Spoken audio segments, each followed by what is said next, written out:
মরণ থেকে যতই পালাও মরণ তোমায় নেবে ঘিরি, যদিও শুধুর আকাশ পানে লুকাও সেথা লাগিয়ে সিঁড়ি। নদী পথে নৌকা চালাও ও মাঝি ভাই, বেলা ডোবার আগে আমিও পার উঠতে চাই। ডুবে গেলে বেলারে আর ওঠে না, ভেঙে গেলে মেলারে আর জমে না। নদীরে পার ভাঙে ও পার গড়ে, এই তো নদীর খেলা। সকাল বেলার ধনী রে তুই, ফকির সন্ধ্যা বেলা, ঠিক কিনা? কুল্লু নাফসি যায়িকাতুল মাউত ওয়া ইন্নামা তুওয়াফাউনা উজুরাকুম ইয়াওমাল কিয়ামাহ। আল্লাহ তাআলা বলেন, দুনিয়ার জমিন থাকার জমিন নয়। দুনিয়ার জমিন ছেড়ে সবাইকে কবরের দিকে রওনা করতে হবে। আপনার আমার যখন হায়াত শেষ হয়ে যাবে, প্রথম ঘাঁটি হবে কবর। কবরের মধ্যে থাকতে হবে। যে কিয়ামতের আগের দিনও মারা যাবে, সেও প্রায় 40,000 বছর পর্যন্ত কবরে অবস্থান করবে। এই কবরের জিন্দেগি পার হবার পর হাসরের ময়দান কায়েম হয়ে যাবে। সিংহায় যখন ফুৎকার হয়ে যাবে, আপনার আমার তখন কবর থেকে উঠে হাসরের ময়দানের দিকে রওনা করতে হবে। ওই ময়দানের মধ্যে আপনার আমার হায়াত যে আল্লাহ দান করেছেন, এই হায়াতের মধ্যে যা কিছু করলাম, ভালো অথবা মন্দ কাজ, সব কিছুর হিসাব ওই দিন আল্লাহ তাআলা আমাদেরকে বুঝিয়ে দিবেন। ওয়া ইন্নামা তুওয়াফাউনা উজুরাকুম ইয়াওমাল কিয়ামাহ ফামান যুহজিহা আনিন নার ওয়া উদখিলাল জান্নাতা ফাকাদ ফাজ। ওই কিয়ামতের ময়দানে আল্লাহ তাআলা হাসরের ময়দানের মধ্যে আপনার আমার পাওনাগুলা বুঝিয়ে দিবেন। দুনিয়াতে যা কাজ করেছে এগুলা পাওনা আল্লাহ তাআলা হাসরের ময়দানে আমাদেরকে বুঝিয়ে দিবেন, কাজের বিনিময় দিবেন। যেমন একজন দিনমজুর সারাদিন কাজ করার পর সন্ধ্যাবেলায় তার হিসাবগুলা বুঝিয়ে দেওয়া হয়, তার পারিশ্রমিক যেমন দিয়ে দেওয়া হয়, আপনার আমার পারিশ্রমিক ওই দিন আল্লাহ তাআলা হাসরের ময়দানে এর মধ্যে আমাদেরকে দিয়ে দিবেন। তো এই হাসরের ময়দানে যাওয়ার আগে আপনার আমার মাধ্যম হবে মরণ। দুনিয়ার মধ্যে যত কিছুই করি না কেন, যত আপনি আমি বাহাদুরি টাকা পয়সার অহংকার নিয়ে চলি, এই অহংকার আর ক্ষমতা আপনাকে আমাকে বাঁচাইতে পারবে না। যত আপনি সুরক্ষিত বালাখানাও যদি আপনি বানান, ওই বালাখানার মধ্যেও আজরাইল ঢুকার ক্ষমতা আছে না নাই? আলহামদুলিল্লাহ الحمد لله الذي قدر الأرزاق والآزال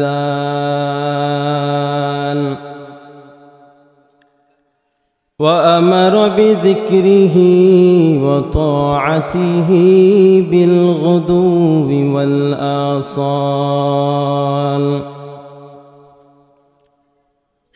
وأشهد أن لا إله إلا الله وأشهد أن محمدًا عبده ورسوله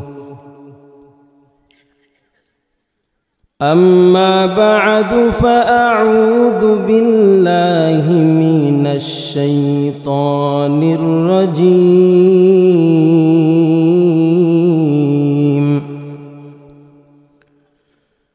بسم الله الرحمن الرحيم.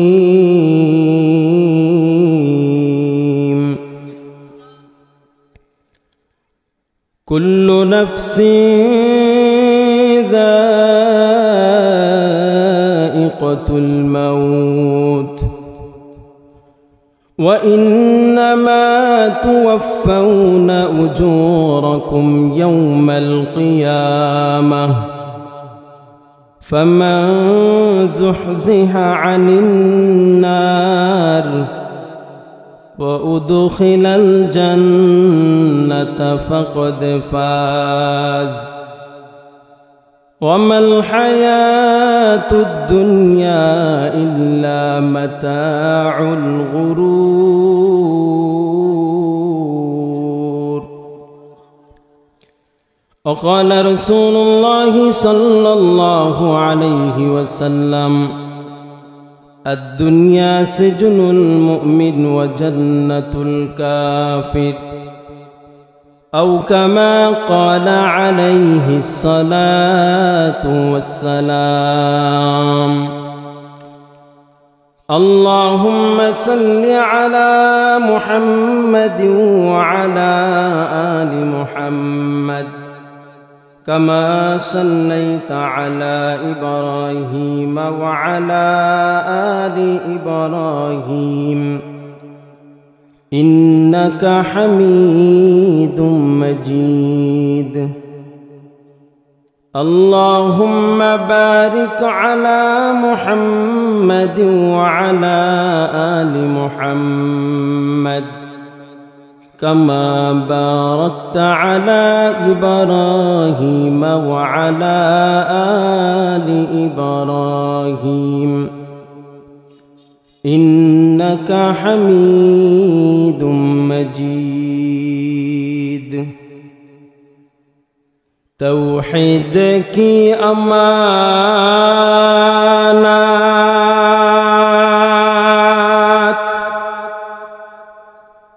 सीनों में है हमारा,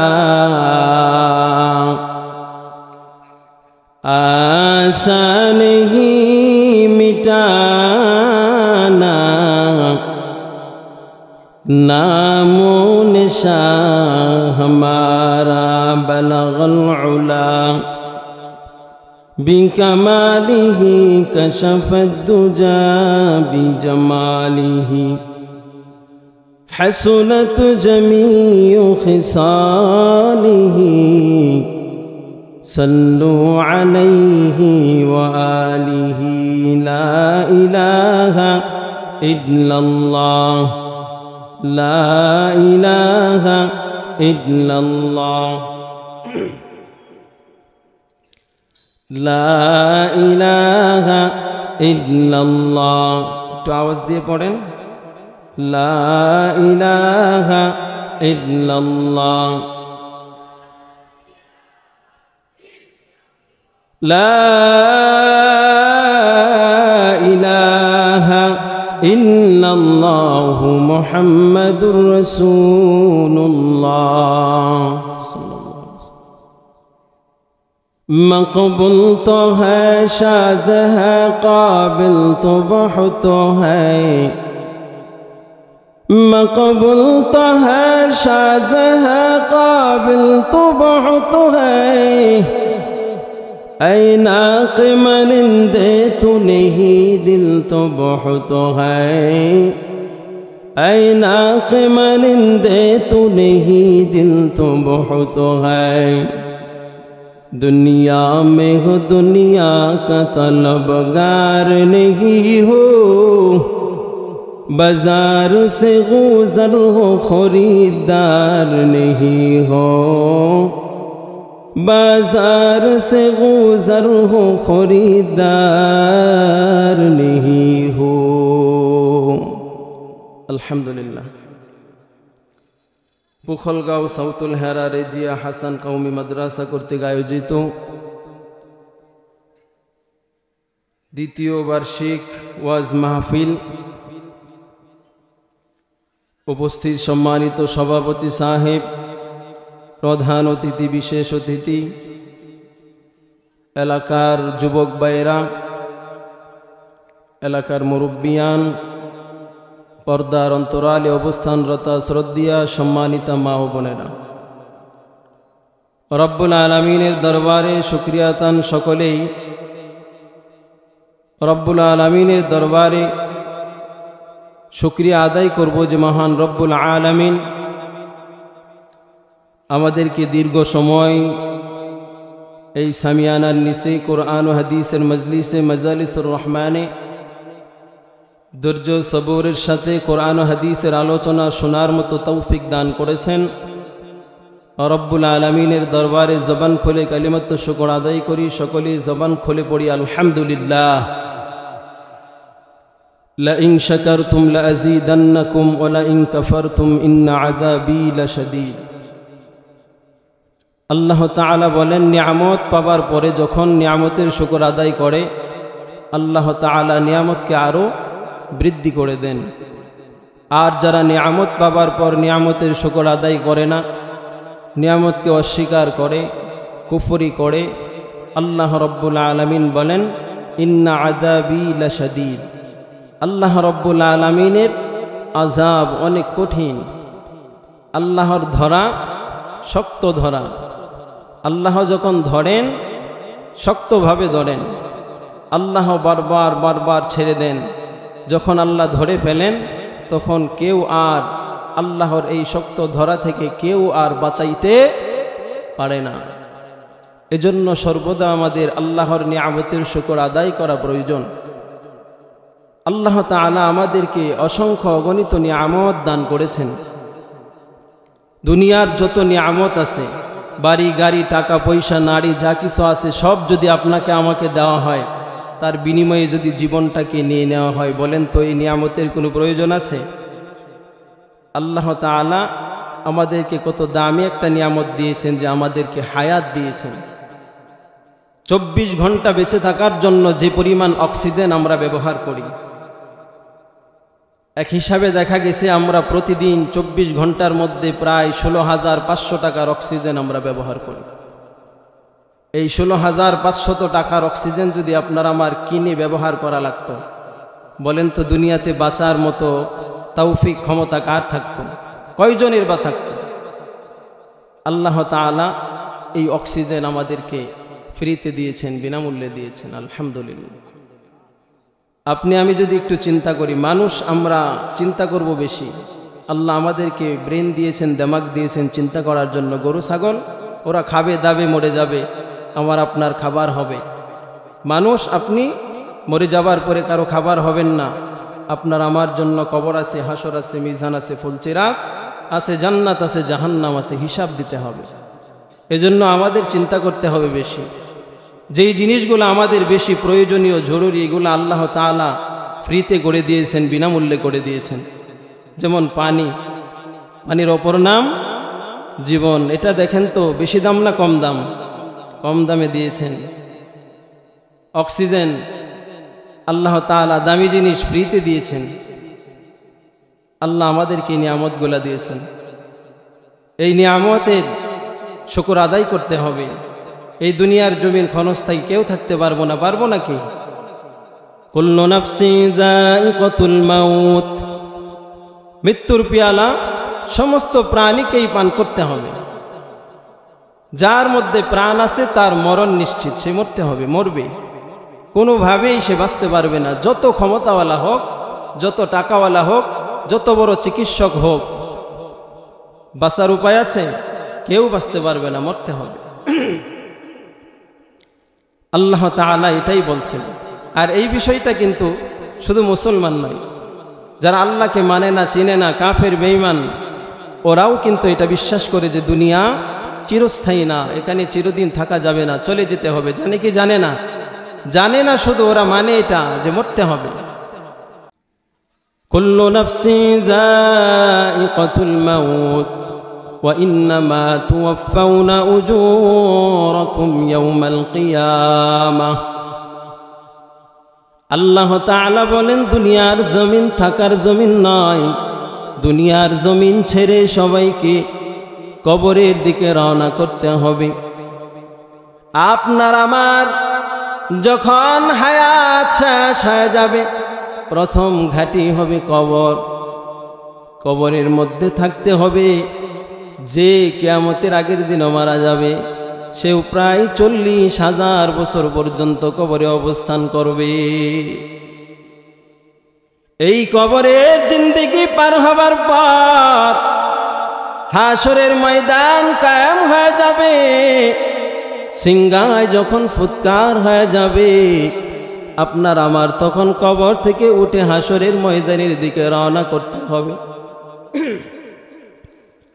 ওই ময়দানের মধ্যে আপনার আমার হায়াত যে আল্লাহ দান করেছেন, এই হায়াতের মধ্যে যা কিছু করলাম, ভালো অথবা মন্দ কাজ, সব কিছুর হিসাব ওই দিন আল্লাহ তাআলা আমাদেরকে বুঝিয়ে দিবেন।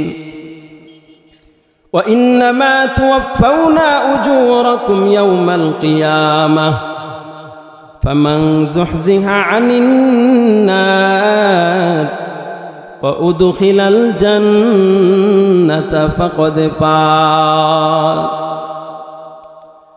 ওই কিয়ামতের ময়দানে আল্লাহ তাআলা হাসরের ময়দানের মধ্যে আপনার আমার পাওনাগুলা বুঝিয়ে দিবেন। দুনিয়াতে যা কাজ করেছে এগুলা পাওনা আল্লাহ তাআলা হাসরের ময়দানে আমাদেরকে বুঝিয়ে দিবেন, কাজের বিনিময় দিবেন। যেমন একজন দিনমজুর সারাদিন কাজ করার পর সন্ধ্যাবেলায় তার হিসাবগুলা বুঝিয়ে দেওয়া হয়, তার পারিশ্রমিক যেমন দিয়ে দেওয়া হয়, আপনার আমার পারিশ্রমিক ওই দিন আল্লাহ তাআলা হাসরের ময়দানে এর মধ্যে আমাদেরকে দিয়ে দিবেন। তো এই হাসরের ময়দানে যাওয়ার আগে আপনার আমার মাধ্যম হবে মরণ। দুনিয়ার মধ্যে যত কিছুই করি না কেন, যত আপনি আমি বাহাদুরি, টাকা পয়সার অহংকার নিয়ে চলি, এই অহংকার আর ক্ষমতা আপনাকে আমাকে বাঁচাইতে পারবে না। যত আপনি সুরক্ষিত বালাখানাও যদি আপনি বানান, ওই বালাখানার মধ্যেও আজরাইল ঢুকার ক্ষমতা আছে না নাই? মরণ থেকে যতই পালাও, মরণ তোমায় নেবে ঘিরি। যদিও শুধুর আকাশ পানে, লুকাও সেথা লাগিয়ে সিঁড়ি। নদী পথে নৌকা চালাও, ও মাঝি ভাই, বেলা ডোবার আগে আমিও পার উঠতে চাই। ডুবে গেলে বেলারে আর ওঠে না, ভেঙে গেলে বেলারে আর জমে না। নদীর পার ভাঙে ও পার গড়ে, এই তো নদীর খেলা। সকাল বেলার ধনী রে তুই, ফকির সন্ধ্যাবেলা, ঠিক কিনা? মরণ থেকে বাঁচার জন্য যতই চেষ্টা করা হোক, কারো দ্বারা সম্ভব হবে না মরণ থেকে বাঁচা। কেউ মরণ থেকে বাঁচতে পারবে না। মরার পরে আল্লাহ তাআলা যখন আপনার আমার কবরের মধ্যে আপনাকে আমাকে পৌঁছে দেবেন, ওইখানে আবার আপনার আমাকে জিজ্ঞাসা করা হবে, প্রশ্ন করা হবে। রব সম্পর্কে প্রশ্ন করা হবে, আপনার আমার ধর্ম সম্পর্কে প্রশ্ন করা হবে, আপনার আমার নবী সম্পর্কে প্রশ্ন করা হবে। প্রশ্ন করার পর যে সঠিকভাবে জবাব দিতে পারবে, তার জন্য এই কবরটা হয়ে যাবে রওজাতুম মিন রিয়াদিল জান্নাহ। আর যে জবাব দিতে পারবে না তার জন্য হয়ে যাবে জাহান্নামের একটা গর্ত। এই কবরেই শুধু শেষ নাই, হাসরের ময়দানে যখন সবাইকে আবার একত্রিত করা হবে, ওইখানে আপনার আমার সব হিসাব নিকাশ চলবে। ওইখানে আপনার আমার আমল নামা দেখানো হবে, দুনিয়াতে যা কাজ করলাম ভালো অথবা মন্দ। ফামান যুহজিহা আনিন নার ওয়া উদখিলাল জান্নাতা ফাকাদ ফাজ।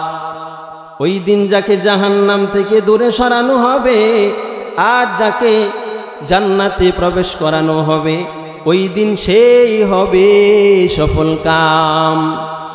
ওমাল হায়াতুদ দুনিয়া ইল্লা মাতাউল গুরুর। দুনিয়ার জীবন হলো ধোঁকা ছাড়া আর কিছুই না। অন্যের ক্ষমতা দেখা, অন্যের বাড়ি দেখা, অন্যের গাড়ি দেখা ধোঁকায় পড়িয়া আপনার আমার কতই না জীবনের 12টা বাজাইলাম। অন্যের নেতৃত্ব দেখা নিজের পায়ের জুতার তলা ক্ষয় করলাম। অন্যের দালান দেখা নিজের ঘুমকে হারাম করলাম। ওই বেটার 5তলা বাড়ি আমার কেন বাড়ি নাই? এজন্য বান্দার চোখে ঘুম নাই, সারাদিন শুধু চিন্তার চিন্তা। কিভাবে টাকাওয়ালা হওয়া যায়, কিভাবে ক্ষমতাওয়ালা হওয়া যায়, এই চিন্তা নিয়া রাতের ঘুমটাও নষ্ট হয়, মেজাজটাও খিটখিটা হয়ে যায়। কারো সাথে ভালো ব্যবহার হয় না, কারণ বান্দার একটাই পেরেশানি, আমার বাড়ি নাই, আমার গাড়ি নাই। বলেন তো আপনি আমি যদি সারা দিন রাত চিন্তা করতে করতে মাথার চুলগুলো সাদা বানাইয়া ফেলি, তারপরেও কি টাকা পয়সার মালিক হওয়া সম্ভব? চিন্তা করে যদি টাকাওয়ালা হওয়া যাইত, চিন্তা করতে করতে যদি টাকাওয়ালা হওয়া যাইত, তাহলে যারা চিন্তা করতেছে দেখবেন, যারা চিন্তা করে কাজ করতেছে একটা মনোযোগ আরেক দিকে, তার নিজের কাজটাই সঠিকভাবে হয় না। ডাক দিবেন সারাদিনও শুনবে না, অথচ আপনার কাছে পাশে বসা, কিন্তু তার মনোযোগ নাই, তার চিন্তা হলো অন্যদিকে। এজন্য চিন্তা করিয়া কখনো টাকাওয়ালা হওয়া যায় না, চিন্তা করিয়া কখনো বাড়িওয়ালা হওয়া যায় না, চিন্তা করিয়া কখনো গাড়িওয়ালা হওয়া যায় না। এজন্য চিন্তা বাদ দিয়া দুনিয়ার ধোঁকা সারিয়া আল্লাহ রাব্বুল আলামিনের চিন্তা করিয়া, পরকালের ভয় অন্তরে ঢুকাইয়া, মরণের চিন্তা অন্তরে ঢুকাইয়া, মরণের চিন্তা নিয়া আল্লাহ রাব্বুল আলামিনের ইবাদত করতে হবে। ইবাদত করতে গেলে ধোঁকা আছে না নাই? আর দুনিয়া সিজনুল মুমিন ওয়া জান্নাতুল কাফির। দুনিয়াটা হলো মুমিনের জন্য জেলখানা, আর কাফেরের জন্য হলো বালাখানা। দুনিয়াতে যত ভালো আমল করতে যাইবেন দেখবেন আপনার সামনে বিপদের কোনো শেষ নাই, মুসিবতের কোনো শেষ নাই।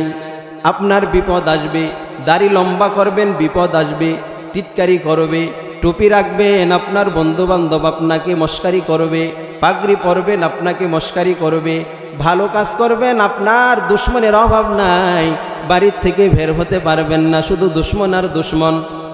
এজন্য মুমিনের জন্য হলো দুনিয়াটা জেলখানা। হুজুর চলে আসছেন, যার জন্য এতক্ষণ পর্যন্ত আপনারা অপেক্ষা করতেছেন। হুজুর চলে আসছেন,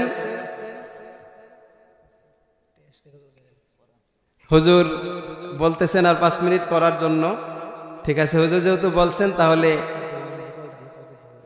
আর 5 মিনিট ইনশাল্লাহ করবো। শুনতে রাজি আছেন তো? তো দুনিয়াতে যত কিছুই করি কোনো লাভ নাই। দুনিয়ার জমিন হলো ধোঁকা। এটা কে বলছেন? আল্লাহ তাআলাই বলছেন, ওমাল হায়াতুদ দুনিয়া ইল্লা মাতাউল গুরুর। দুনিয়ার জমিন ধোঁকা ছাড়া আর কিছুই না। এই দুনিয়ার মানুষ, প্রত্যেকটা মানুষ ধোঁকার মধ্যে পড়ে আছে। এই যে আজকে এখানে আসবে, এই ধোঁকাই কিন্তু আবার পড়বে না। এটা তো আখেরাত। আমরা যেখানে আসছি কিসের লাভের জন্য আসছি? আখেরাতের লাভের জন্য আসছে, এখানে আসছেন খাওয়াবে আপনাকে, টাকা পয়সা দিবে না, এজন্য আসবে না। কিন্তু এখানে যদি রাজনৈতিক কোনো প্রোগ্রাম থাকতো তাহলে মানুষ আসতো কি আসতো না? আসতো। কেন? এটার মধ্যে ধোঁকা আছে, ক্ষমতার একটা লোভ আছে। এখানে আসলে পদ পাওয়া যাবে, বা এখানে আসলে বিরিয়ানির পোটলা পাওয়া যাবে, পরবর্তীতে নেতার সাথে একটা সেলফি নিয়ে ঘুরতে পারবে, মানুষকে দেখাইতে পারবে যে অমুক নেতার সাথে আমার সম্পর্ক দেখো কীরকম। কিন্তু এখানে আসবে না। ওটাই হলো কি? ধোঁকা। দুনিয়ার ধোঁকায় আমরা পড়ে আছি। দুনিয়ার জন্য যত কিছুই করি, দুনিয়া কাউকে কিন্তু ভালোবাসে না। দুনিয়া সবাইকে শুধু লোভ লাগায়, লালসা লাগায়, কিন্তু প্রকৃত ভালোবাসে না দুনিয়া। যদি বাসত, কেউ না কেউ দুনিয়াতে থেকে যেত। দুনিয়ার প্রথমে যারা আসছে, আমরা দুনিয়াকে কি করতেছি? শুধু ভালোবাসতেছি। দুনিয়ার বয়স শেষ হচ্ছে, তার রূপ লাবণ্য উজ্জ্বল হচ্ছে, ভালো হচ্ছে। মানুষ যেমন বৃদ্ধ হলে তার সৌন্দর্য লাবণ্য নষ্ট হয়, দুনিয়া বৃদ্ধ হচ্ছে, তার সৌন্দর্য বৃদ্ধি পাচ্ছে। 50 বছর আগে আপনার এলাকার ছবিটা কীরকম ছিল, এখন কীরকম আছে? ভালোর দিকে যাচ্ছে না খারাপের দিকে? ভালোর দিকে যাচ্ছে। দুনিয়া বোরা হচ্ছে, তার সৌন্দর্য বৃদ্ধি পাচ্ছে, আর আমরা দুনিয়ার প্রতি আকর্ষিত হচ্ছি। এজন্য দুনিয়ার লোভে পড়া যাবে না। দুনিয়াতে চললে একটু কষ্টই হবে। দুনিয়ার যাকে আপনি আপন বানাইতে চাইবেন, সেই আপনি 2 দিনের জন্য আপনার সাথে সম্পর্ক রাখবে। যারা কিছুদিন আগে ক্ষমতায় ছিল, এখন ওরা কোথায়? পালাইবারও জায়গা পাইতেছে না। আমি নবাবগঞ্জে আছি, ওইখানে চিনেন বাংলাদেশের অনেক বড় ধনী, পালানোর জন্য দাড়ি কামায় ফেলছে, তারপরেও কি করতে পারে নাই? বাঁচতে পারে নাই, ধরা পড়তে হয়েছে। কোটি কোটি টাকা ওনার, 15 কোটি টাকার নিচে কোনো গাড়ি নাই। নিজস্ব হেলিকপ্টার দিয়ে এলাকায় যেতেন আসতেন। আমি যেখানে আছি পাশেই বিশাল এক বিল উনি কিনে নিয়েছিলেন, কিন্তু এখন আর নাই। এই ক্ষমতা কোথায়? এটা ধোঁকায় পড়ে করেছেন, কিন্তু এখন শাস্তি পাইতেছেন। আপনার আমারও একদিন এরকম অবস্থা হবে। যদি দুনিয়াতে নাও পাই, পরকালে ধরা পড়তে হবে। পাগল মন আমার তুমি কারলা, গিয়া করলা রে দালান ঘর। পাগল মন আমার তুমি কারলা, গিয়া করলা রে বাড়ি ঘর। ওপর তলায় বাতি জ্বলে, ওপর তলায়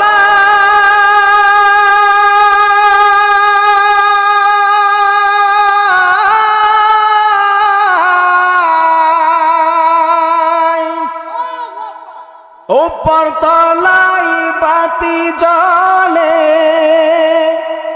নিচ তলাতে অন্ধকার। পাগল মন আমার তুমি কারলা, গিয়া করলা রে দালান ঘর।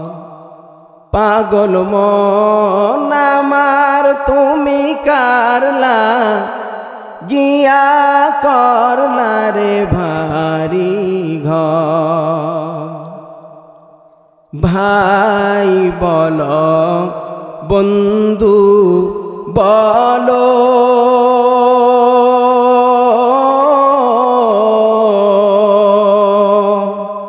নেই তো কেউ আপন তোমার।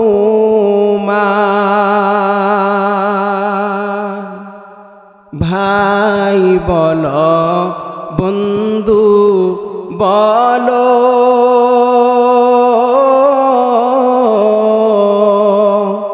নেই তো কেউ আপন তোমার। 2-4টি দিন কেঁদে কেহ, 2-4টা দিন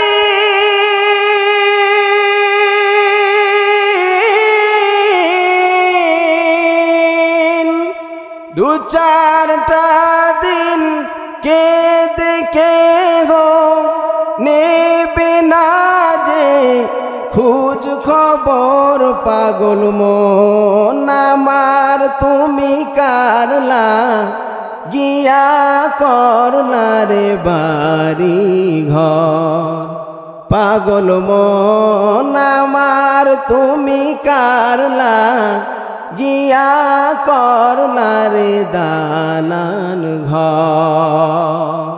ঠিক কিনা? যার জন্যই বাড়ি গাড়ি করবেন, এই যে আমরা চাকরি বাকরি করি, কৃষিকাজ করি, ব্যবসা বাণিজ্য করি, বলেন তো মাস শেষে যা বেতন পাই সবগুলা কি আপনি একা খাইতে পারেন? 50,000 টাকা 20,000 টাকা বেতন পাওয়ার পরে শেষমেশ দেখবেন মাস শেষ হলো, টাকা আপনার হাতে, আগামী 30 তারিখ আসার আগেই আপনার পকেটে 5 টাকাও নাই। দেখবেন 20,000 টাকা বেতন, 19,000 টাকা আপনার আপনজন, বন্ধু বান্ধব, ফ্যামিলি, মা বাবা, বিবি বাচ্চা, ওদের পেছনেই শেষ। আপনার ভাগ্যে 500 টাকাও থাকে না। অথচ পরিশ্রম কে করে? আপনি আমি করি। এই যে দুনিয়ার সবাইকে আপনি দিতেছেন, তারপরেও সামান্য একটু যদি খালি কম বেশ করেন, দেখবেন আপনার কি নাই, মানে আপনার প্রতি অভিযোগের শেষ নাই। তারপরেও দেখবেন আপনার প্রতি খুশি না, বলবে কি যে কেউ আপনার মন বুঝে না, আপনাকে কেউ সন্তুষ্ট করতে চায় না, তাকে কেউ ভালোবাসে না, এরকম অভিযোগ আসে কি আসে না? আসতেই থাকে। কিন্তু আপনার আমার রব যখন রাত্র গভীর হয় প্রতিদিন ডাকে, প্রতিদিন রাত্র গভীর হলে বান্দাকে ডাকে, বান্দি তোমার কি প্রয়োজন, আমি আল্লাহর কাছে চাও।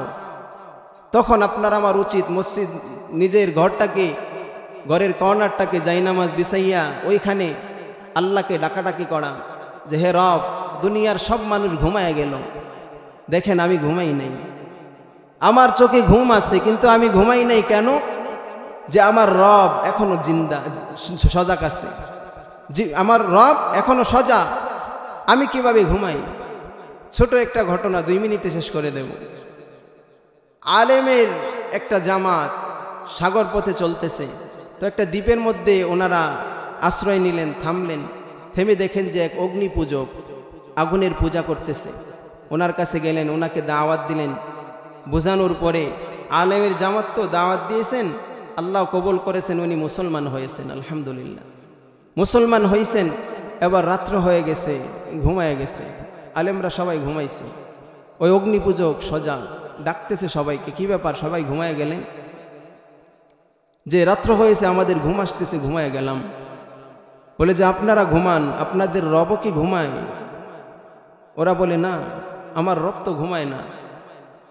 বলি রব ঘুমায় না, তাহলে আমরা গোলাম হয়ে কিভাবে ঘুমাই? যেখানে আমার রব ঘুমায় না সেখানে আমরা তো গোলাম। দুনিয়ার যারা ক্ষমতাওয়ালা, দুনিয়ার মধ্যে যারা টাকা পয়সাওয়ালা, ওরা ঘুমায়, আর ওদের চাকর গোলাম যারা, ওরা জিন্দা থাকে, ওরা জীবিত থাকে, ওরা সজাগ থাকে, ওরা জাগ্রত থাকে, মালিকদেরকে পাহারা দেয়। কেমন রব যে গোলামেরা ঘুমায় আর রব্বুল আলামিন আমাদেরকে পাহারা দেয়, আমাদের খবর রাখে। রাত্র যত গভীর হয় দুনিয়ার সমস্ত অফিস আদালতের দরজা বন্ধ থাকে, আপনার আমার রবের দরজা খোলা থাকে। এজন্য আমাদের বিপদ আপদ মুসিবতে কার কাছে আগে চাওয়া প্রয়োজন?